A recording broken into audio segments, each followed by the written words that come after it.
안녕하세요. 이번 시간은 수학입니다. 교과서 연필을 준비하고 시청해 주세요. 3단원 규칙과 대응, 배운 내용 복습하는 시간입니다. 수학 익힘책 32쪽에서 39쪽의 내용입니다. 오늘의 배운 문제입니다. 규칙과 대응 단원에서 배운 내용으로 수학 익힘책의 문제를 해결해 보도록 하겠습니다. 이번 시간은요, 수학 익힘책을 다 풀어본 후에 정답을 확인하는 영상입니다. 아직 수학 익힘책을 다 풀지 않은 친구는 32쪽부터 39쪽까지 다 풀고 다시 오세요. 32쪽, 33쪽의 1번 문제입니다. 다음에 이어질 알맞은 모양을 붙여보세요. 삼각형 하나 밑에 조그마한 사각형 두 개가 붙어 있네요. 요거를 하나의 세트라고 생각을 한다면 첫 번째 도형은 이 세트가 한 개, 두 번째 도형은 요 세트가 두 개, 세 번째는 세 개, 네 번째는 네 개가 됩니다. 그러면 다음에 이어질 알맞은 모양은 이렇게 세트 4개가 있었는데 한 가지가 더 붙어서 세트 5개인 이런 모양이 됩니다. 다음 2번 삼각형의 수와 사각형 수 사이의 관계를 생각하며 괄호 안에 알맞은 수를 써 넣으세요.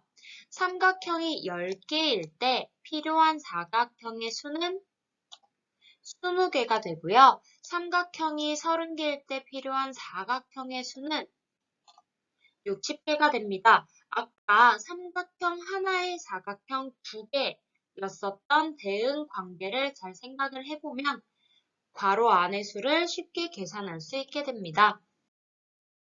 그럼 3번 사각형이 100개일 때 삼각형은 몇 개가 필요할까요?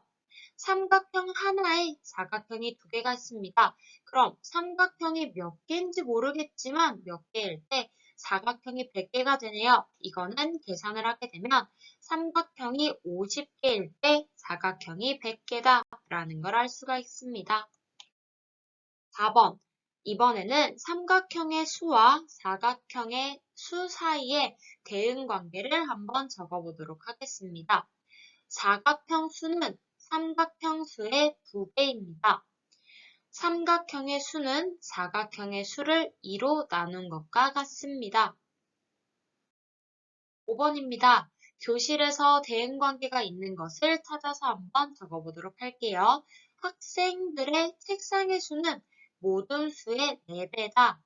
그 다음 학생 의자의 수는요. 모든 수의 4배다. 또 의자 다리는 의자 수의 2배다.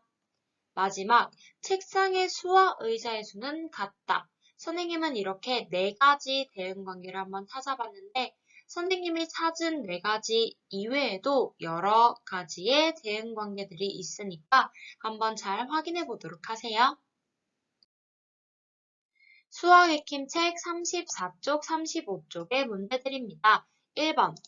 위 배열에서 변하는 부분과 변하지 않는 부분을 생각하며 사각형의 수와 삼각형의 수가 어떻게 변하는지 표를 이용하여 알아보도록 하겠습니다. 수학 익힘책 뒤쪽에 준비물 2번을 이용하면 문제를 해결하기 훨씬 더 쉬워질 거예요. 그림을 보면서 선생님과 함께 표를 한번 채워보도록 하겠습니다. 일단 첫 번째 도형을 잘 보면은 사각형이 하나가 있어요.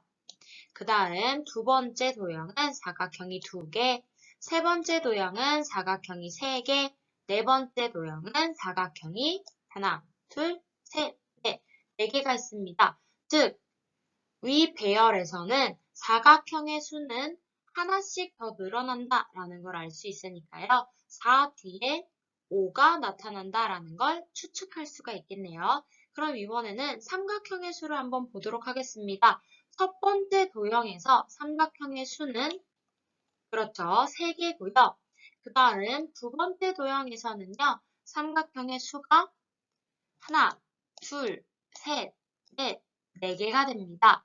그 다음 세 번째 도형에서는요. 5개가 되고요. 네 번째 도형에서는 6개가 됩니다. 삼각형의 수도 3에서 4, 그 다음 4에서 5, 5에서 6 하나씩 늘어난다는 걸 알 수가 있겠네요. 그러면 7개가 되겠다라고 추측할 수 있을 것 같습니다. 2번, 사각형이 10개일 때 삼각형은 몇 개가 필요할까요? 변하지 않는 부분과 변하는 부분을 이용해서 한번 해결해 보도록 하겠습니다. 선생님은 변하지 않는 부분을 여기 양 끝에 있는 삼각형 2개라고 생각을 했고요. 그 다음 변하는 부분은요. 중간에 있는 이 친구가 변한다 라고 생각을 했습니다. 그러면 즉 변하는 부분은 중간에 늘어나는 부분 요 삼각형 하나, 사각형 하나를 하나의 세트라고 보게 되면은 중간에 늘어나는 게 첫 번째 도형에서는 세트 1개, 두 번째 도형에서는 세트 2개, 세 번째 도형에서는 세트 3개 이런 식으로 쭉쭉쭉쭉 늘어난다라는 걸 추측할 수가 있겠는데요. 그럼 사각형이 10개일 때 삼각형은 몇 개가 필요한가? 라고 질문을 한다면 12개다 라고 대답을 할 수가 있을 겁니다. 이유는요. 변하지 않는 부분이었던 2개 더하기 중간에 늘어나는 건 삼각형의 개수와 사각형의 개수가 같았네요. 그렇기 때문에 중간에 늘어나는 건 삼각형도 10개가 된다 라는 걸 알 수가 있기 때문에 2 더하기 10 해서 12개다 라고 구할 수가 있었습니다. 3번 사각형의 수와 삼각형의 수 사이의 대응관계를 한번 적어보도록 하겠습니다. 사각형의 수에 2를 더하면 3입니다. 또는 삼각형의 수에서 2를 빼면 사각형의 수와 같습니다. 다음 4번부터 6번까지의 문제입니다. 만화 영화를 1초 동안 상영하려면 그림이 25장 필요합니다. 만화 영화를 상영하는 시간과 필요한 그림의 수 사이에는 어떤 대응 관계가 있는지 한번 알아보도록 하겠습니다. 4번. 만화 영화를 상영하는 시간과 필요한 그림의 수 사이에는 어떤 대응 관계가 있는지 표를 이용하여 알아보도록 하겠습니다. 자, 그러면 1초 상영에 그림이 25장 필요하다라는 거를 아까 문장제 형태에서 선생님이 한번 알아봤는데요. 그럼 표를 한번 같이 채워보도록 할게요. 일단은 1초, 2초, 3초, 4초, 5초, 6초 이렇게 시간이 변화할 때마다 그림의 수는 몇 장이 필요한지 한번 규칙을 알아보도록 할게요. 1초 상영할 때는 25장이 필요하다라는 걸 알고 있었고요. 그러면 1초가 늘 때마다 25장씩 더 필요하다라는 게 조건이었기 때문에 2초일 때는 50장, 3초일 때는 75장, 4초일 때는 100장, 5초일 때는 125장, 6초일 때는 150장이 필요하다라는 걸 알 수가 있겠네요. 5번입니다. 만화 영화를 10초 상영하려면 그림이 몇 장 필요할까요? 일단 1초당 그림이 25장 필요하대요. 그럼 10초를 상영하려면 그렇죠. 1초에 25장이기 때문에 10초에는 25장의 10배인 250장이 필요하다라는 걸 알 수가 있습니다. 1번. 만화 영화를 상영하는 시간과 필요한 그림의 수 사이의 대응 관계를 한번 적어보도록 하겠습니다. 상영 시간에 25를 곱하게 되면 필요한 그림의 수와 같다라는 걸 알 수가 있고요. 혹은 필요한 그림의 수를 25로 나누면 상영 시간과 같다라고도 얘기할 수 있겠네요. 수학 익힘책 36쪽, 37쪽의 문제들입니다. 1번부터 3번까지는 여기에 나타나 있는 문장제 형태를 같이 보고 해결하면 될 것 같습니다. 형과 동생이 저금통에 저금을 하려고 합니다. 형은 가지고 있었던 1,000원을 먼저 저금했고 두 사람은 다음 주부터 일주일에 1,000원씩 저금을 하기로 했습니다. 물음에 답하세요. 긴 내용이긴 한데 우리가 알아야 되는 건 형은 가지고 있었던 1,000원을 먼저 저금했다라는 것과 일주일에 1,000원씩 저금하기로 했다라는 내용을 기억해 주면 좋을 것 같습니다. 1번. 형이 모은 돈과 동생이 모은 돈 사이의 대응관계를 표를 이용하여 한번 알아보도록 하겠습니다. 형이 모은 돈들을 먼저 알아보도록 할게요. 저금을 시작했을 때 형은 가지고 있었던 1,000원을 먼저 저금했기 때문에 1,000원이 됩니다. 그럼 일주일 후에 1,000원씩 일주일에 1,000원씩 저금하기로 했기 때문에 원래 가지고 있었던 1,000원과 일주일에 1,000원 저금하기로 했었던 거를 같이 더하면 2,000원이 됩니다. 그럼 2주일 후에는 3,000원이 되고요. 3주일 후에는 4,000원, 4주일 후에는 5,000원이 됩니다. 다음 동생이 모은 돈을 한번 표를 채워보도록 하겠습니다. 동생은 저금 처음에 시작했을 때 이미 모아놓았던 돈이 없기 때문에 제로, 0원이에요. 그래서 일주일 후에 1,000원, 2주일 후에 2,000원, 3주일 후에는 3,000원, 4주일 후에는 4,000원이 됩니다. 1번. 형이 모은 돈과 동생이 모은 돈 사이의 대응관계를 식으로 나타내려고 합니다. 알맞은 카드를 골라서 나열해 보도록 하겠습니다. 선생님은 카드를 고르지 않고 바로 답만 확인해 주도록 하겠어요. 형이 모은 돈 빼기 1,000는 동생이 모은 돈이라고 나타내도 좋고요. 혹은 동생이 모은 돈 더하기 1,000는 형이 모은 돈 이렇게 나타내도 괜찮습니다. 형이 모은 돈과 동생이 모은 돈 사이의 대응관계를 기호를 사용하여 식으로 나타내 보도록 하겠습니다. 형이 모은 돈을 별표, 동생이 모은 돈을 하트라고 할 때 두 양 사이의 대응관계를 식으로 나타내면 별 빼기 1,000은 하트 또는 하트 더하기 1,000은 별이라고 나타낼 수 있습니다. 물론 선생님은 별과 하트라고 선생님 마음대로 기호를 만들었기 때문에 여러분들도 여러분들이 원하는 대로 기호를 생각해도 좋아요. 다음은 4번입니다. 한 모둠에 4명씩 앉아있다고 하는데 이때 모둠의 수를 동그라미, 학생의 수를 세모라고 할 때 물음에 한번 답해보도록 할 건데요.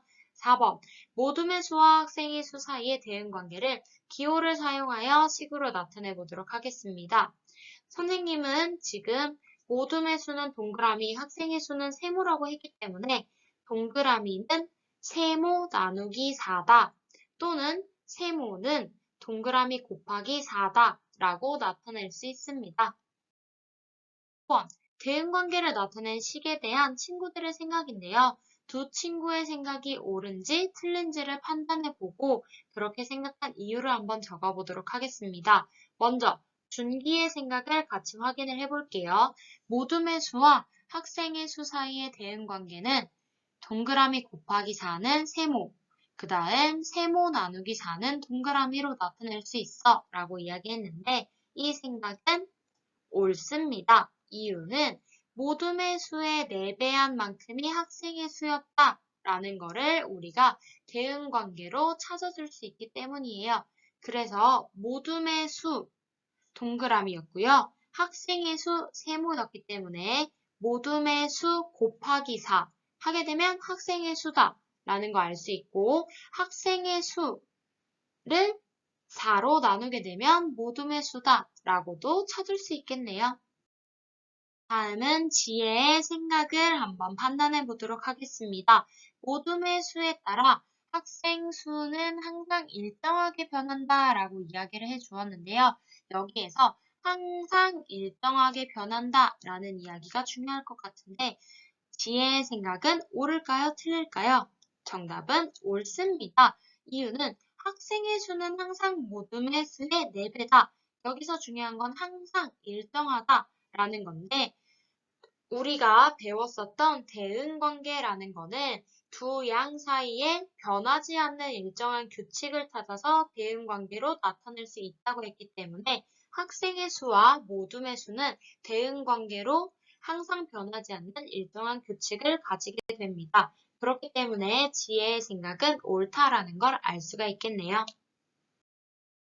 다음 수학 익힘 책 38쪽, 39쪽의 문제들입니다. 주변에서 대응관계를 찾아서 식으로 한번 나타내 보도록 하겠습니다. 1번, 그림에서 대응관계를 한번 찾아보도록 할게요. 먼저 서로 대응하는 두 양을 찾아보고 대응관계도 같이 찾아보도록 하겠습니다. 책꽂이의 수와 대응하는 양은 책꽂이 칸의 수가 되는데요. 이때 대응관계는 책꽂이 수의 3배한 게 책꽂이 칸의 수다라는 걸 알 수가 있습니다. 다음 2번, 책꽂이 칸의 수와 또 과연 어떤 게 대응할까요?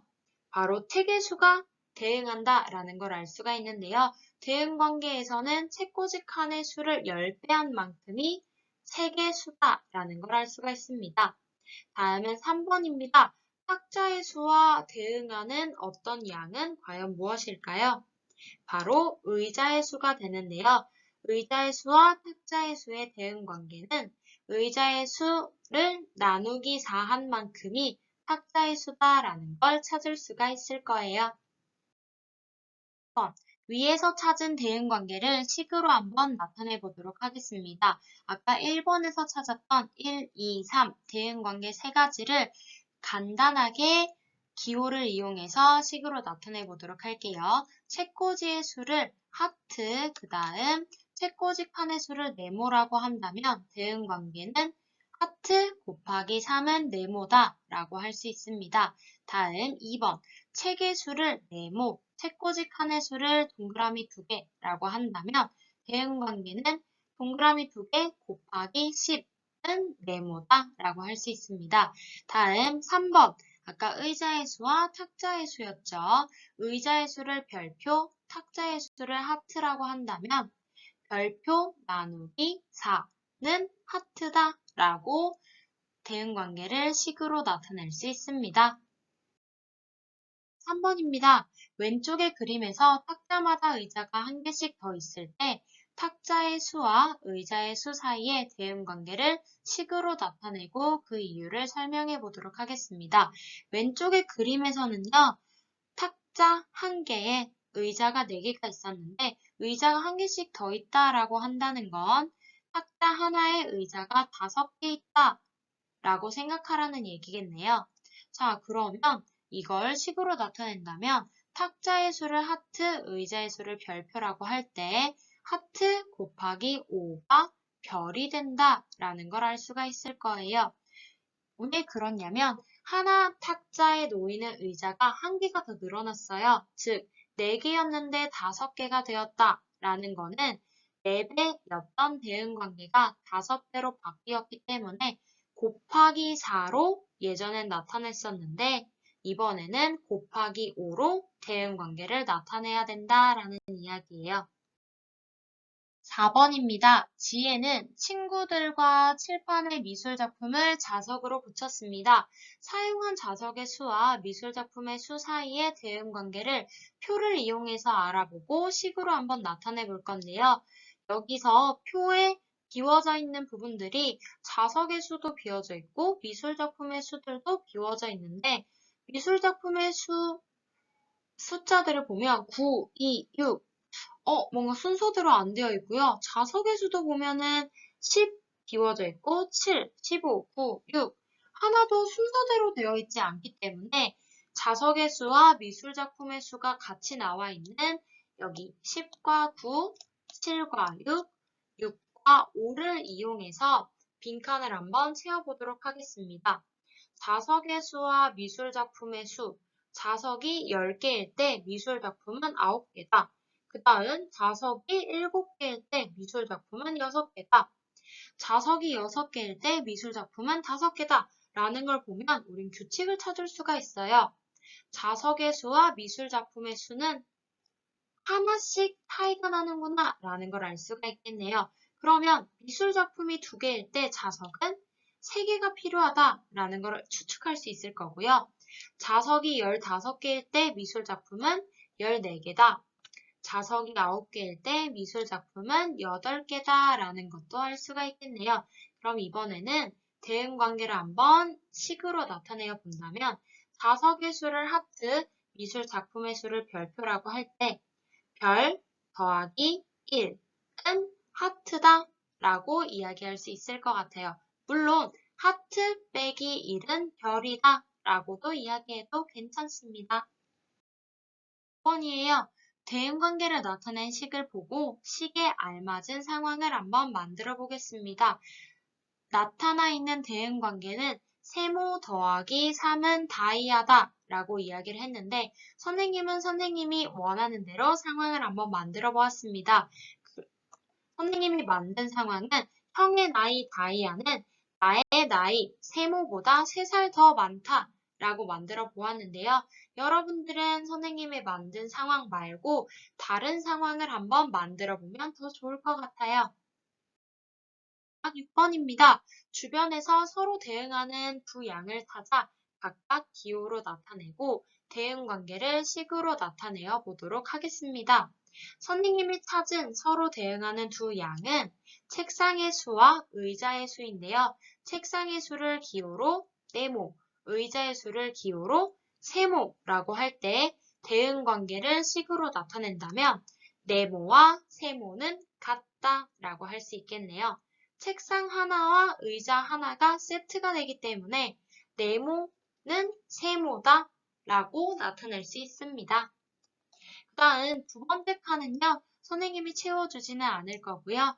여러분들이 여러분들 주변을 잘 살펴보고 한번 어떤 것들이 서로 대응하는지 찾아보고 그걸 기호로 나타내 본 후에 대응 관계를 식으로 간단하게 표현해 보면 더 좋을 것 같습니다. 이번 시간은요, 여기까지고요. 출처는 다음과 같습니다. 그럼 다음 수업 시간에 만나요.